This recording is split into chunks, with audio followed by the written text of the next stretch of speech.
welcome to the Lark Noobs podcast. I've done the intro and I am Millie. And as always, I'm joined by Bung. Say hello, Bung. Hello, Bung. How you doing, Bung? I'm doing very well. Pretty much recovered from the weekend now. Nice. Enjoying this wonderful Beltane evening. Oh, I know, it's so nice, isn't it? The weather. Shall we talk about the weather very briefly? Because we are, after all, British. We are. It is too hot. Yeah, it is. So hot. The English way of talking about it, it's either too cold, too wet, or too hot. Yep. As somebody who was worried about getting rain on the field, we did not get a single drop. There was a light hazing at one point. Whoa, now. That's blown my opinion right out of the water. We're no longer a professional podcast. Not that we ever were. We are discredited by our own hosts. God damn it. Sorry about that. But yeah, in case anybody doesn't know what we're talking about, it was E1 at the weekend, wasn't it, Bung? Yeah, E1 Empire. Woof. Yeah, indeed. Yeah. We did our little pre-larp before we went to the field, and now we've been in the field. We got slightly sunburnt by the field. Yes. And we're here to talk about our Thursday and Friday, aren't we? We are, certainly. Yeah. It was a good weekend. I am very glad that it happened. Yeah, it was much needed. Yeah, it was the first thing I felt when I walked out of my car into the woods was I felt very much like I was home. Yeah. Oh my God. And seeing all the bell tents and smelling the smoke, seeing the smoky, like, you know, that little, especially in the mornings and late at night when all of the smoke kind of like hovers over the ground. Yeah. That's so good. It's a beautiful sight when you sort of that early evening, just as that twilight time is brilliant for that, where it's so just cool enough so beautiful. the smoke's hanging down a little bit lower. Yeah. The view of Anvil from the top of the hill is beautiful. Nice. At that time. Nice. Oh, yes. But you got to sight on Thursday, didn't you? As always. I did. As always. I actually arrived a little bit later on a Thursday than I normally do. Whoa, now. Because normally I'm there before the gates have even properly opened and having to sit and wait. What is that like? So I don't have that ability. It's quite good because it means it gives me so much time to get in. There's less people about. Yeah. I can literally dump all my stuff onto my spot and park up and not have to drive 3 counties over and then walk back from the very far end of the car park. That is very fair. But I arrived, I think it was about 3 o'clock on the Thursday. Nice.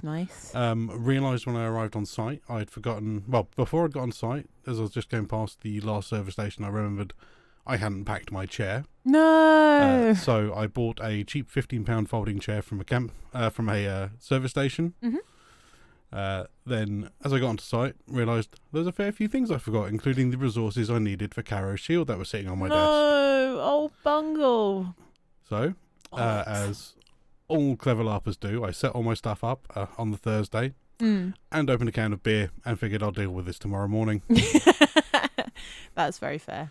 Yeah. I would definitely do that rather than drive. To be fair, I would probably turn around. I'd pack up my stuff. Well, I'd unpack, I'd set up, and then I'd drive home and then come back again because I'm an idiot like that. See, I figured, you know what, I'm here for the Thursday. I'm just going to relax once I've got everything up, set up, and then just make a list of all the stuff I need to go home and get. Yeah, that's fair. But I actually turned up on the Thursday, albeit briefly, which was quite nice. I got to witness, but not partake in because I was driving. But I came to site, I set up my camp, had a lovely time, and then I had a little bimble around Anvil for 20 minutes to go and see all of my mates, which was quite nice. And then I effed off back to work the next day. Yeah, because you were working the Friday, weren't you? Yeah, it was a joy. It was fun though. It was good. So shall we, without further ado, Bung, shall we start with the Friday? Yeah, well, my Friday started off with driving an hour and a half to go home, picking up my chair, the resources I needed, using my home bathroom for the last time for 3 days, which was wonderful, and then driving the hour and a half back to site. Gross. Yeah. And what did you do at time in? At time in, because obviously I'd been in Tharunin, so I had been wounded and all that stuff. And there was discussion beforehand that a few of us are going to wander in from the OC sort of food area. Yeah. So it's both me and Ian, obviously the wonderful Talis. Both of us have been Tharunin. So it's both of us sort of with slightly bloodied bandages wandering up into sight. Oh, is that what was on your hand? Yeah, that bandage on my hand was a lingering wound, which I didn't get sorted until Sunday. Bungle. Yeah, I know. Oh, it was fun. God, if your wife was around, she would have sorted you right out. Yeah. Basically, we came in at when time in hit. First thing we did, because we walked in with a load of the Varushkins as well, because obviously the Iron Helms were lost. So we met with their general, a load of people, players from Varushka who had supported them. First thing we did was we walked into Varushka to show our sign as a sign of respect. Nice. For the loss they've had as well as our losses. And then from there, we walked from Varushka to the standing in Navarre. Yeah, and a lot of people were basically, as soon as we walked in, they were like, right, we've got a little physics thing over here. If anyone needs any help, get looked at, get checked over and everything like that. And I've got this lingering wound, which is dramatically at points, I can start having symptoms. I decide, rather than getting this sorted straight away, is I want to play this out a little bit. So at the moment, it's just a flesh wound. I just got a cut on the back of the hand. It's fine. It'll heal itself and whatnot. So just doing all that, and I walk up to where the physics stuff is. Like, you know what? They're dealing with much more important things than me. I've just got a tiny little cut on my hand. I'm just going to bugger off back to camp. So yeah, that's why I had the bloodied bandage on my hand all weekend. I was wondering. Which was slowly getting more and more sort of dark, fake blood all over it, and sort of looking more and more grim each day. Oh God! Yeah. So what does do you say a lingering wound? What do they look like in terms of like phys reps, like the cards? So the phys rep cards themselves are very similar to a traumatic wound you'd get on the battlefield. So basically, it's got on one side the role-playing effect you're going to be having from this thing, and then a brief description of like what it is and where it is. This was like you could have it anywhere you wanted, and sort of things. And then like you start to notice it starts getting to feel hot. You'll start feeling feverish, and you'll have really dark-coloured piss.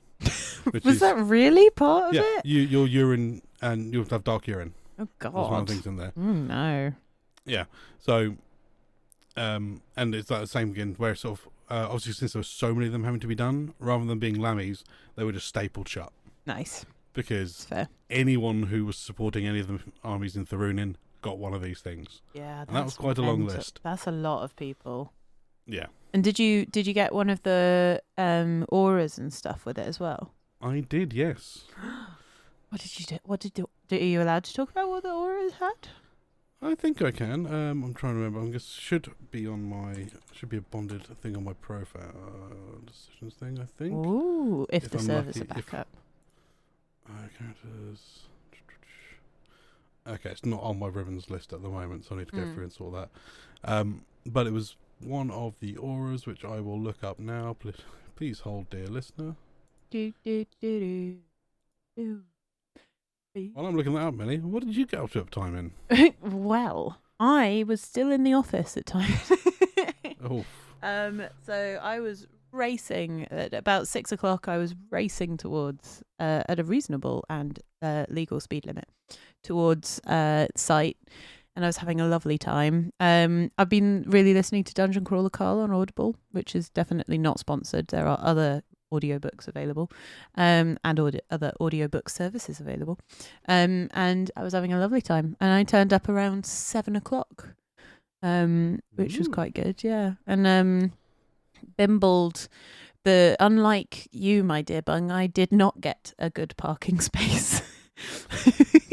Well, when I came back on the Friday, I did not get a good parking space. Yeah, that's fair. But the poor red hat who are the traffic sort of and site sort of parking teams that help you on the site. Incredible people, by the way. They said to me, there's no parking at short term because they've changed the short term parking from that field next door to that first little spot you get to. Yes, the sloped bit. Yeah. So that used to be OC camping, but it's now just all short-term parking, which is great as well because it means that you are much closer and you're also not parking in what is potentially a mud field. Yep. But then it meant that I was like a good 5-minute walk away from even getting to the icy area by the time I parked up. So yeah, that was mostly what I was doing at Timon at Empire. Ooh, fun. Have you found your ribbon yet? No. I'm trying to look through the wiki and navigating badly. Let's say, oh wow, what an aura that was, Bung. Yeah, the one it was, I'm fairly certain is I haven't had it incited. But the description of it seems very much like it's a loyalty aura. Okay. But all auras are sort of subject to a little bit of definition, because it is a spontaneous aura that is currently on a necklace around my neck. I probably should get that inside at some point, but meh. It's quite good though. So, sorry, talk me through how auras work. What do you mean by it's not? So, me being a guide or priest, depending on what nation you're in, I'm a loyalty guide. So loyalty, I can give people a aura, or basically with anointing, or stuff like that. Or hallowing items can also give them a sort of an aura. Yeah. And they'll have like stuff like that attached to it, which will give you, you'll feel like the need to do certain things. Yeah. Like mine is, I feel the urge to act to protect the people that I love. Is the aura that I currently have on me. Oh, yeah, I remember this. If you remember, Gellert had one on his rod after we went and fucked up a load of Salt Lords. Yeah, which definitely wasn't a spicy aura. But yeah, carry on. Definitely wasn't. That's the thing with spontaneous auras. You don't know what virtue they've come from. Yeah. And sometimes they can be from spicy virtues. Yeah. And obviously, since we've been dealing with a lot of the Druge, some of them are, looking at the descriptions of them, quite likely going to be something along the lines of a what Agni ended up going down the path of. Heretical? Yeah, vengeance. Oh, vengeance. I mean, I wouldn't be surprised because it is pretty, yeah. There was a lot of reasons for revenge at this event, especially with everything that was going on with all, oh my God, there's so much spice. This is more of a Saturday thing, but with all of the like military, the generals and the military leaders that had gone into Tharunin, which we'll get into on our Saturday episode of the Lops Noobs podcast. Yes, I will be touching on a little bit of because some of it started on the Friday night. Yeah. Oh yeah. So right, way tangent diverted. Yep. Standing. So standing was obviously in Navarre. Was quite heavy in regards to obviously is it Cadwell, played by I believe Harry. He was the general of Azalea's dance. He is now actually working as the adjunct to the Emperor. Whoa! Because they are currently looking after one of Navarre's armies. Oh yeah. If you recall, last time we were talking about how Farron, our wonderful friend Sol, had his generalship stripped from him and passed it over to the Emperor. That's a whole other kettle of fish. That's something that Ian and Talis is very much more in the loop on what's going there. And I'm sure that Matty and Sol will talk about it on their podcast. Oh, they for sure will be talking about it. Oh, yeah. Because, it sounds good and spicy. So definitely check out, probably Beyond Shatter Songs, I believe, is the one they tend to do for Empire mostly. Yeah, I think so. Although I think they're predominantly doing their new podcast, aren't they? I did see they put out a Shatter Song one just before LARP. Exciting. So definitely check out those guys. On both of their options. They are great people and well worth a listen. Yeah. So all that spice going on. Obviously, there's a lot of spice with them in regards to stuff with Tharunin, where people aren't best pleased about how things went very, very tits up. But within Navarre, we did everything we could. We fought for our land, as we always have. And so we're just going to have to keep fighting for it. And as I mentioned on our pre-LARP, 2 of the 4 options for military council were to go to Thurunin. So obviously, our hopes were at least we'll get 1 day to go into Thurunin. Yeah. We'll touch on that shortly. Yeah. But I mean, but it must have been quite an amazing atmosphere, though. Yeah, it was very, very somber, but it's like with Navarre, we know that shit goes south sometimes. We just gotta dust ourselves off and throw ourselves back into the grinder as we always do. We will get our lands back. That's really fun. But yeah, so as we touched on, I turned up around 7:00. For anybody who is looking at the clock, and as I was walking my own journey down the trods to get from the car park to the actual playing field, I ran into my captain, Ollie from the Black Vigil, who I'm in awe of that group. They're just the most incredible people and so lovely, and they have the best. They just have the best brew as well. There are other bars available, but yeah. So, was the Blind Eye actually at E1? Oh boy, were they? I know the group was. I didn't know their bar was. Yeah. I got to their bar over the weekend. Oh well. Sorry guys, I do apologise. They were there, but I also didn't make it to their bar either. But yeah. So around them, they were saying, they've just been on a skirmish, and things. And I forget that skirmishes are a thing that happen at Empire. Because I never get to go on them. With the big battles, I mean, admittedly, that's where Keys died. Just out of sheer numbers, there's a higher chance of survival on a big battle than there is on a skirmish. Yeah, oh my god, especially when the skirmish team get it out for you. Like, those things are deadly. It out for you, or if it's just a nighttime skirmish. So, my goal for E4... is to go on a stealth skirmish. Ooh. Which I mean, I'm not going to get on it. My kit is bright teal and gold and shiny. I am never going to be stealthy. And also Claudia. But you're leaguish, therefore you're like, haha, I can do this. Yeah. Also, I got really good at this at the weekend. Are you ready? Claudia de Trivesana de Richeza de Sarvos, Spandatory of the Golden Thread, is not very stealthy. No. Yeah, there we go. I do recall meeting you in character and then trying to find a way of shortening your name down. Yeah, oh my god. It's like, but you also, everybody just goes, oh, Claudia, great. And then you just went, oh, yeah, Chloe. And I was like, no. How dare you? It's an annoying character trait that I'm having. Yeah, well, so, yeah, I can't say that. That's very rude. I'm not going to say it. You're mean. I'm going to cut that bit out. Thank you. But yeah, skirmishes. I never get to go on them. I want to do one at E4. But every time I've been on a skirmish at Empire, they have been high peril. Yeah. One of them killed Morgan, and another one, and another one almost killed me because it was pitch black. It was a night skirmish where the enemy were pretending to be players and they were in amongst us, and then they would cleave us and sprint away, and it was terrifying. Fun. Yeah, that was when I was my throwaway character Ella.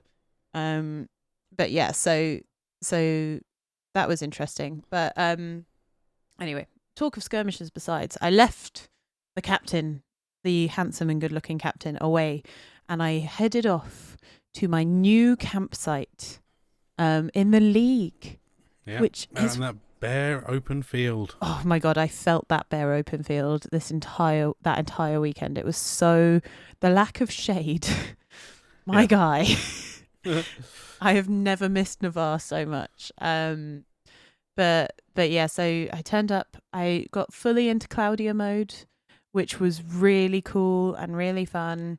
And then I sauntered on over to, you'll never guess this, the Crimson Reapers. Really? I know. How would you ever end up over the Crimson Reapers? I don't know. It's a little known group. Don't worry about it. So anyway, go over there, introduce myself, have a lovely time. And they all go, we're about to go off to perform a ritual. Do you want to come along? We're kind of a big deal because apparently now they're the largest winter coven. If this is for whispers, I think that's night. Oh, well, they're winter. Are they winter? I don't know, but either way, they're a big group. Everything I say about magic with a pinch of salt, I have no clue when it comes to the magic game at Empire. Let's find out.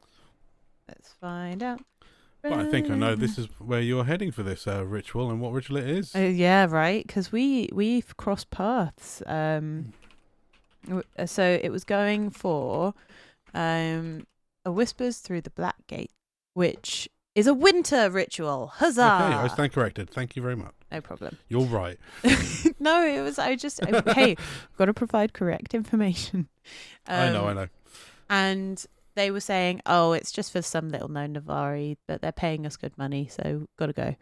And shall I hand over to you? Well, as you may have heard in previous podcasts, I spend a lot of time with the Dreadshields. Uh-huh. So the Dreadshields are to you what the Crimson Reapers are to me. Yeah, basically. Except for them, they're also our neighbours, but I tend to spend a lot of time at their camp. Mm-hmm. They're absolutely wonderful bunch of people to RP with. Mm-hmm.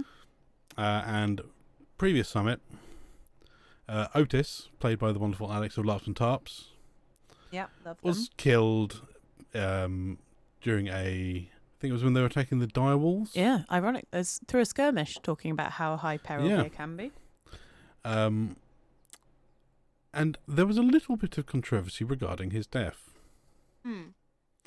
But this was basically, they wanted to do Whispers just to basically say goodbye.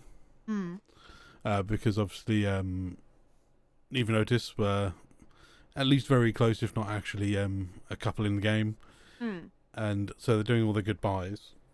And then I'm standing on the outside next to Murdoch, played by the ever wonderful Oily. And Rook, who's the head of the Dreadshields, looks at Oily and just tells him, you need to go. You need to go now. So initially he walks around a little bit and then goes, hold on, why am I having to go anywhere? And Neve comes out. Uh-oh. And to understand the rest of this story, you're just going to have to go and listen to the Hops and Tops podcast. Yeah.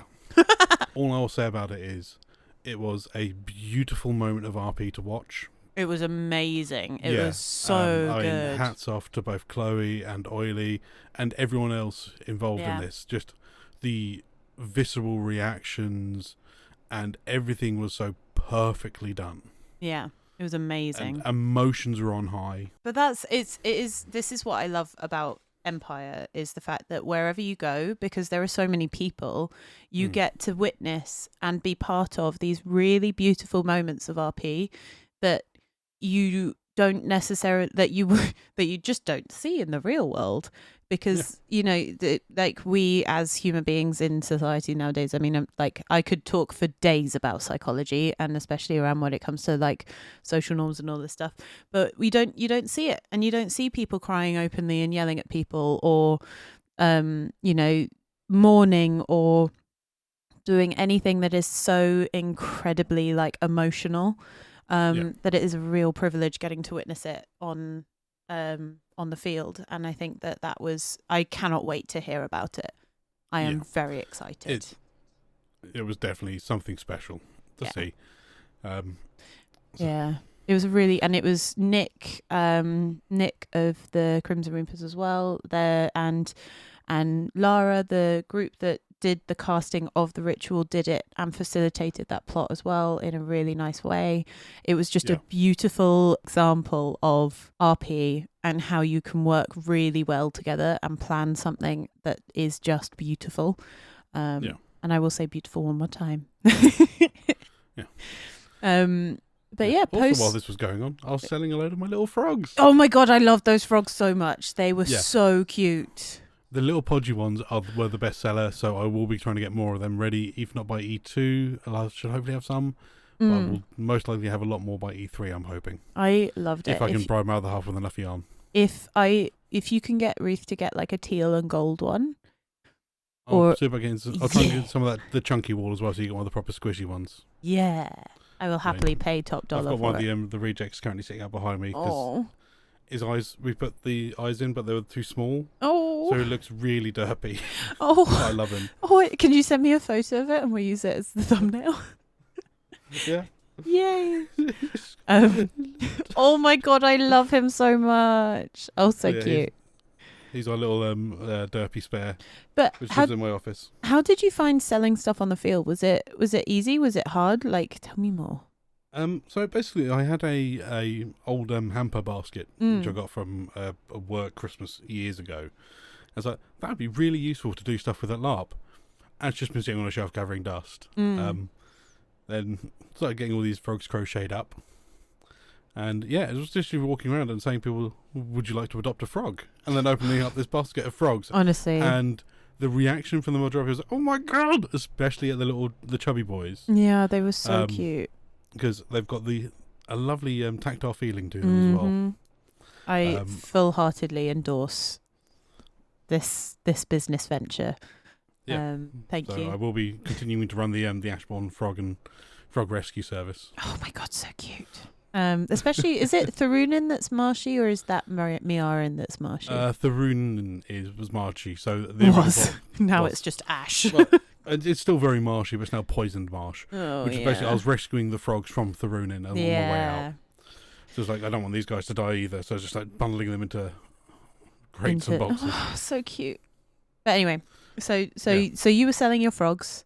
Yep. I was after the ritual. I had a lovely time bibbling around with Ricardo and Bella and Tillian from various different groups around, but predominantly Crimson Reapers, and Tillian from Eurozem. And they took me to the Star Bar, and I have not had the chips from the Star Bar before. So my god! What? How? Yeah, Yeah, unfortunately when I didn't get to the Star Bell till the Saturday, and unfortunately we're no longer doing any chips. Yeah. I mean, I do not blame poor Richard. Like, they slave away, and those fryers as well, so hot. Yeah.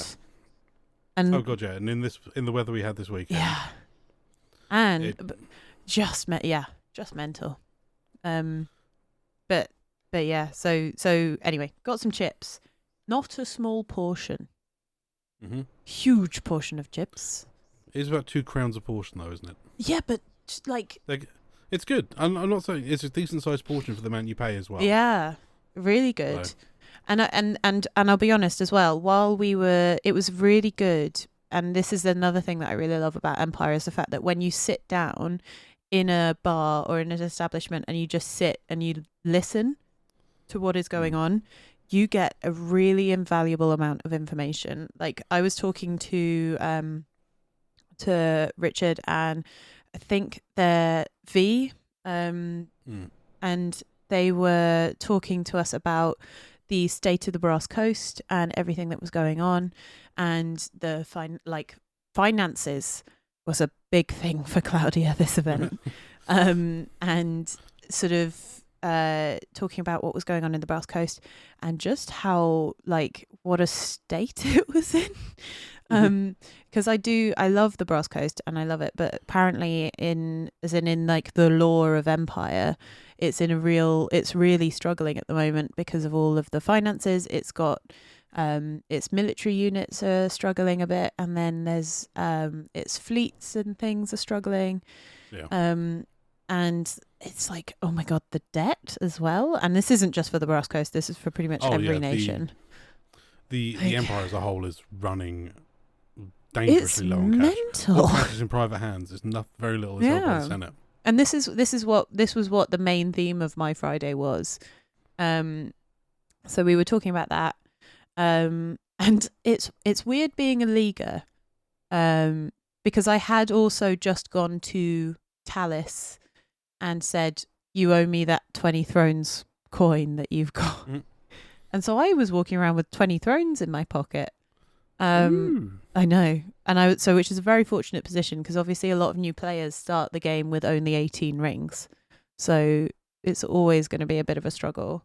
But but yeah, so it was interesting learning about that, because that was an element of the game that I hadn't ever been part of, but because of the people that I was with, whose game is very much that kind of like business arrangements and money handling and bargains, learning about it was actually really fascinating, and I kind of want to do it more now.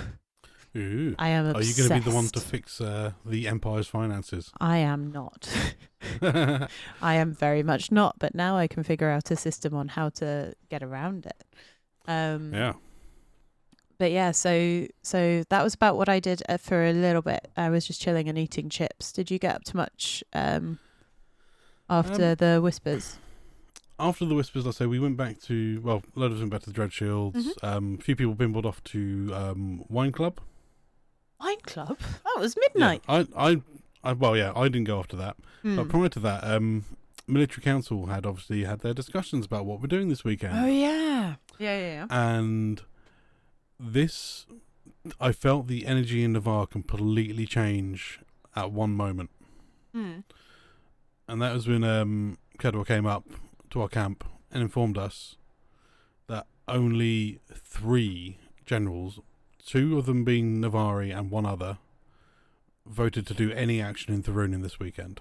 So bad. So Navarre are feeling very, very neglected by the Empire in regards to this. Yeah. And there was actually talk around a lot of the Navarre camps. Do you remember when the Imperial Orcs went on strike? Yeah. In regards, didn't touch the battlefield. There was talks of Navarre doing the same. Fuck, really? Yeah, where we'd either not turn up at all, or we'd march down to the gate and not walk through. Wow. Or there's even talk of like half of us will go through and support Dawn on their objectives. We will not do our objectives. Yeah. But we will go help Dawn. There was just loads of discussions in regards to we are very displeased and we need the Empire to know. Yeah. That's amazing. Yeah. So that was a lot of discussion on Friday night, was in regards to how the fuck can we let the Empire know that this is not right. Well, we've lost Liafathan, we've lost the Brock, and now we're losing Thurunin because we've basically not taking any action in there. We're just letting that fall to the Druge. Yeah. All of Navarre's masterworks and everything are in Thurunin. Yeah. Our only national boar seat, Thurunin. Wow. So we've lost the Thimble, we've lost the Thornfang University, which is there. Oh, wow. Which is doing a lot of work in regards to, I think, various potions and poisons to do with Valorn, possibly. Yeah. But I'll discuss what's going on with that later on, because some stuff was done over the weekend in regards to that. But we're sort of sitting there going, well, fuck us, right? Should we just walk out of Herkinia and let the Valorn take over? Yeah. And then we've just got Miara, and then what will we do? It must have been amazing to be part of. That's so cool. Yeah, it was. I mean, and obviously being a changeling means my emotions can run quite hot. So I was very angry. Yeah. I mean, OC, I wasn't planning on taking the field anyway. Yeah. But part of me was tempted to march down to the field with my shield and all my stuff, and then just dump my shield at the front and walk off. But because the encounter that was chosen was the Children of the Wrecked, right? It was Children of the Wreck in Redoubt. Yeah. So that was fighting the Salt Lords. Yeah, which was Grendel, right? Yeah.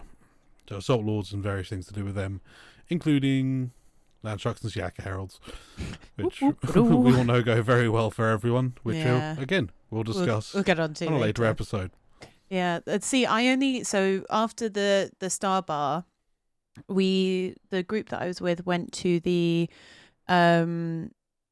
what's it called when you build stuff? Not archetype, but you know, the class of players that can make enchanted items. Artisans. Thank you. They went to the Artisan Guild auction to buy magical items and things like that.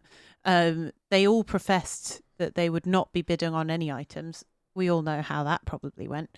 But I kind of got bored of that a little bit, because whilst I am an auctioneer, I was the only person of my group there this event other than my Prince Monty.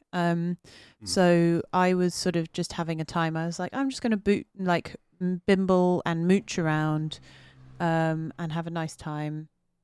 And then so I went to military council, and I saw a little bit of what was going on, and it was a tense conversation that was going on. Yeah. But yeah, and then I was sort of like, I don't really understand what's going on because I've come in halfway through. So I'm gonna leave. And I ran into another Crimson Reaper. I ran into Fark. Dun dun dun. Bum, bum, ba-da. So who had a cheese board in hand of cheese, biscuits, and various cured meats. Because of course the League, why not? Yeah. And we went on a little mooch and a nosy, and my next thing was Prince's Council. Because of course the scribe, I think we said this in the pre-LARP, you could take the scribe out of Anvil, but you can't take Millie out of the scribe. Yeah. So I was note taking for the Prince's meeting, which was fascinating. But that's about 11 o'clock in the night. So is there anything? I didn't really get up to a huge amount on the Friday night. It was very much like I say, a very somber moment. So a lot of it was spent in camp, sort of just digesting the evening, so to speak, because obviously there was the huge amount of emotional RP going on at the Whispers, and then the news that the Empire basically told us to fuck Tharunin. Yeah. So it was more of a sort of just hang around camp talking about basically how fucked everything is. Yeah.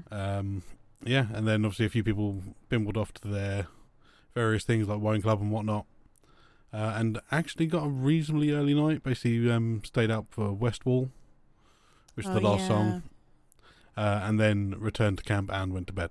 Yeah, I heard West Wall, and it was like, oh, my old home. Yeah, I didn't realize just how emotional I was going to get in the fact that I wasn't in Navarre anymore. You were missed. Yeah, it's weird.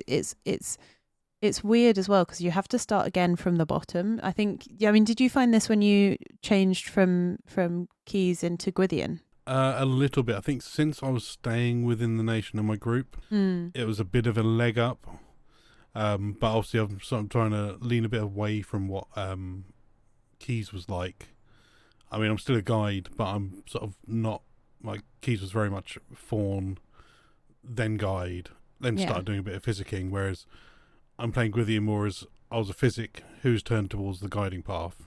So it's sort of one of those sort of weird where I'm playing the character slightly differently. It's also Gwythian's the one who's been spending the time with Dread Shields, whereas Keys would pop in and say hello, but then would go off and do his own thing, various stuff with the Senator and whatnot. Yeah.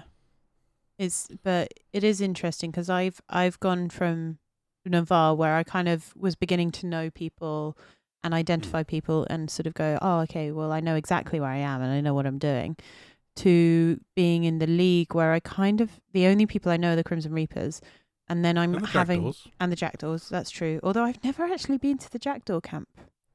No? No, so I need to get there. It's just down the road from the it Reapers. Literally it's just is the other way, and I probably have to walk through it every single time. But yeah, so I was trying to introduce myself to people to varying levels of success. It wasn't working very well because I was kind of a bit anxious, but it was fun, and I did love being in the League. It's nice. Everybody's so colourful there as well. Yeah, too colourful. Yeah. And where my tent was near the Haldagans, who, like, aesthetically, oh my god, such a cool group, and also personally, such a wonderful group. They're an incredible group of people that are so welcoming. So that was really nice as well. And one of the Haldagans had made our group, the Golden Thread, a really cool helmet. And it was for our prince, so it was for Monty, along with a banner, and it was just amazing. It was so cool. I I think it looks much better than the Crimson Reaper's captain's hat. I'm just saying. You can't say that about Radek's hat. No, not Radek's hat. The Crimson Reaper's hat that the Haldagans made them. Nothing is as good as Radek's hat. Come on now. In fact, I did sell one of my frogs to Radek. Oh, did you? Oh, yeah. Cute. Well, the little red podgy one with black eyes. Like, look, it even looks like you. It's red and grumpy. Oh my God! How did that go? He was like, fair enough. I bought it and gave it to his missus. Oh my God, they were so cute. But anyway, Prince's meeting. It's as riveting as it sounds, and it was actually really informative, because finances that I didn't really care about before. There is a massive, I think it's the wrong word, but liquidification issue with the Empire at the moment, in the fact that, like you said earlier, a lot of the money is in private hands, and then also a lot of the money that the Empire spends is going on builds in foreign nations that are returning things that don't necessarily have like a return on investment. Yeah. So you're sinking your money into it, and it'll take you 2 or 3 years to get this funded and built, but you're not seeing a return on your investment until that point. Yeah. And as always, this is not financial advice. This is Millie, who was really tired and trying to take notes. But it is really interesting. So I think there was somebody was talking about the amount of thrones. They were tracking the amount of thrones that was in the field. And apparently there's like 6,000 thrones that's just not accounted for, so therefore has to be somewhere. Jeez. And it's like stockpile, like a lot of the princes were saying it's likely stockpiled. In reality, it's probably just in the pockets of people that have gone home and either have stopped going to Empire or have just not coming for a wee while. And it was fascinating to learn about it all, and how the princes and how the League can help solve this problem. And it was generating so much cool game for so many people. And they were talking, one thing that they were talking about massively was like the Master of the Mint and how it was elected and how it was chosen, and like how you can change the game around that. And I was like, this is actually really cool, because it's a group of players coming together, talking about things and actually making changes within the nation. Which I think I'd never seen a side of Empire like that before. So yeah, I'm not, as I said in pre-lap, I'm not going to be back in Empire for a couple of events, but it'll be really cool to come back and like try and do that again and do Prince's Council. That was fun. Yeah. I have a confession to make as well, Bung. Oh. You know how I said I was going to do Empire Dry? Uh-oh. Wine Club happened. Wine Club did very much happen. But also it was Prince's meeting that happened first, because I told Uncle Nietzsche that I would save him a seat if he bought me a drink. And I completely forgot to say non-alcoholic drink. And I do not know what that boy got me, but oh my God, it was rocket fuel. Yeah. And seeing as I hadn't really eaten that day, oh my God, I was in trouble, Bung. I wasn't bad, but I was certainly a little bit tipsy. But you weren't full blown chaos demon, Millie. I was not. I was very much not. Claudia is not a chaos demon. But it did make Wine Club afterwards so much fun. Yeah. especially since Radek tried and failed to kick Claudia out. He didn't try very hard, bless him. But it was supposed to be an invite only event, and then I heard this been a bit got a bit crazy. It honestly, you don't realize how much alcohol you're drinking until you've had 6 or 7 small taster portions of wine. Because it did get a little bit leery inside that tent. It was it was so funny, because we had so there was people emceeing, there was people taking, because the whole premise of Wine Club is it's a wine tasting evening. You score the wines, it's lovely, it's a wonderful time. But nobody knows if the aim of the game is to get the lowest scoring wine or the highest scoring wine. So I always choose to go to the middle. But yeah, so wine club happened. Then Morgan, so Tristan, Prince, no, Lord now? Tristan, Senator Lord, Tristan. Oh my God, yeah, Jesu. Morgan is going to take over LARP. I'm calling it now. Genuinely, I swear down to God, that boy is going to completely rule the LARP sphere in less than a year. We will all be bowing down to Lord Tristan anytime soon. But yeah, so he turned up with I can't remember their IC name. But Beth, who is, oh my God, they always look incredible. I believe they're also Dornish, and they're the changeling with the amazing swirls and the beautiful kit, and the bells and the whistles, and they just look incredible all the time. And so they turned up. We were having a lovely time, and poor Beth realised that they'd lost their actual telephone. Oh no. And we were like, oh no. Like I was like, oh no, because I was quite drunk at this point. And so I spent most of my evening from about 1 o'clock in the morning till about 2 hunting for a phone in the deep and dark wilderness of beyond the Sentinel Gate. Because they'd been out on not a skirmish, but an encounter to go and talk to the Raven. Yeah. Which I wish I had been there, because that sounded amazing. Yeah. I also learnt so much about the Raven this event as well. So they are the people who were foreign nation citizens who were granted the same rights as imperial citizens just before the Empire moved half of their armies into their territory to mercilessly kill most of them. Oh, nice. Which is what is the precursor context, I believe, for our Saturday, or at least my Saturday. But that was the whole thing that was going down in Dawn that we talked about slightly in pre-LARP. Yes. Well, I mean, there's a lot of spice going on in Dawn in regards to one of their generals doing something very naughty. That was the thing. That was the thing. Okay. So they had effectively committed one of the, I think it was the largest case of mass murder in Empire's history. Holy moly, indeed. So yeah, there was a word beginning with G, and ending in genocide that was being thrown away. Yeah. It was very spicy and very interesting, and we'll get onto it on what happened on Saturday. But yeah, that was how my Friday ended. Was exploring the deep and dark, powerful woods of Dadford Road campsite. Yeah.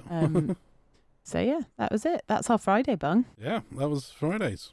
Yeah, I'm excited. I forgot just how much hype I get for Empire. With all of the stuff that's going on in my life at the moment, I'd completely forgotten just how cool Empire is, and now I'm obsessed. Yeah. It's definitely very good to be back. It's so good. LARP season is well and truly underway, and I cannot wait to talk about Saturday and Sunday together. Yep. Dum dum da da. Because Saturday Navarre was fighting, and then Sunday the League fought. So it's good. It's so exciting! Yay! I can't wait. It's gonna be good. Oh yeah. Yeah, as always, thank you so much to our wonderful listeners. As always, anybody who comments on Facebook posts, who gives us a like, who interacts with us in any kind of way, you are all incredible people, and we are so glad to have you. With a special shout out to our, what are they, Bung? Patreon supporters. Hooray! You guys literally keep the lights on within our nice little toasty, all too hot houses. So thank you so much for helping us sit down on an evening and just talk crap to each other. The podcast is literally alive because of you. So if you fancy becoming a Patreon to help us sort of cover the cost of running the podcast, feel free to head to patreon.com /the Lap News podcast. Give us a look. Anything that you can give is amazing. No pressure though on our points. And a special thank you to Rook, who has been supporting us since 2023. So thank you so much, Rook. You're incredible. And hey, Bung. Yo. I don't know. We need the words, man. What words? Because traditionally it was Strength of the Empire, Strength of Navarre, but you're no longer Navari, so God. Who knows what we're going to do now? How do we sign off? Do we just do a really harsh cut halfway through my sentence?